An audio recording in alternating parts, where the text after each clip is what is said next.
네, 오늘 오전 국회의장 주재로 여야 원내대표가 회동을 했습니다. 국민연금 개혁안과 추경 등에 대한 논의가 집중적으로 이루어졌는데요. 합의된 내용이 있었는지 자세한 내용 국회 취재기자 연결해 알아봅니다. 문수호 기자.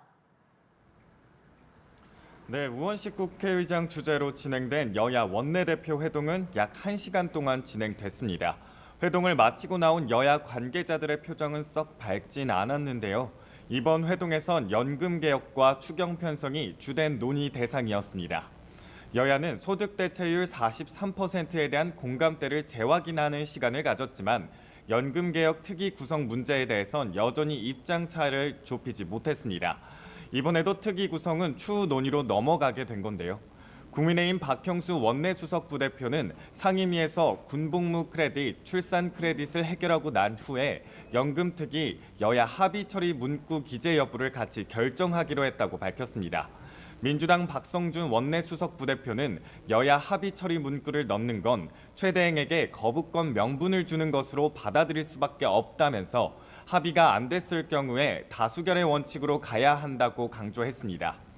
추경의 경우엔 이달 중 여야가 정부의 추경안 제출을 요구하기로 결정했습니다. 민주당이 정부가 추경 예산안 편성에 소극적이라는 점을 지적하자 여당이 이에 응해 합의한 겁니다. 다만 추경의 규모와 대상 등 큰 틀에서의 합의는 아직 이뤄지지 않았습니다. 네, 윤석열 대통령 선고를 앞두고 여야의 기싸움도 계속되고 있다고요. 네, 국민의힘은 최근 민주당이 대통령 내란죄를 겨냥해 발의한 법안들을 맹비난했습니다. 대통령이 내란죄 확정 판결을 받으면 소속 정당의 다음 선거 후보자 추천을 금지하고 같은 사유로 정당 해산 심판도 받도록 하는 내용의 민주당 발의 법안 2개를 문제 삼은 겁니다. 관련 발언 직접 들어보시겠습니다.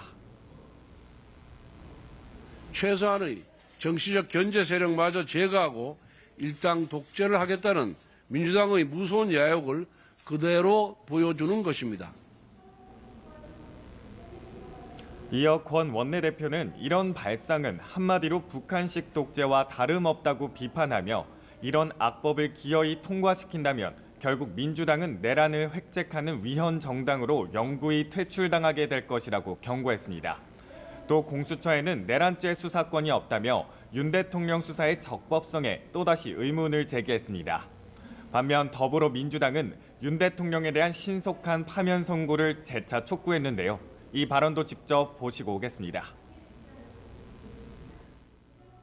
탄핵 심판 최종 변론이 끝난 지 오늘로 22일째입니다. 윤석열 파면으로 대한민국의 민주주의와 국격을 다시 회복해야 합니다. 이어 김성훈 경호처 차장과 검찰을 향해 비난을 쏟아냈는데요. 박 원내대표는 김 차장이 지난 13일 경호 3부장을 해임 의결한 사실을 언급하며 윤 대통령 석방 후 기세 등등해진 김성훈이 자기 지시에 불응한 간부에 대한 인사보복을 자행한 거라고 주장했습니다. 이재명 대표는 자신의 SNS에 단식을 하다 병원에 실려간 민형배 의원과 탄핵 촉구 시위 중 숨진 광주 당원의 소식에 안타까운 마음을 전하며 재차 신속한 탄핵 인용을 촉구했는데요. 오후에는 광주를 찾아 숨진 당원을 조문하고 광주에서 진행되는 탄핵 촉구 집회에도 참석할 예정입니다. 지금까지 국회에서 전해드렸습니다.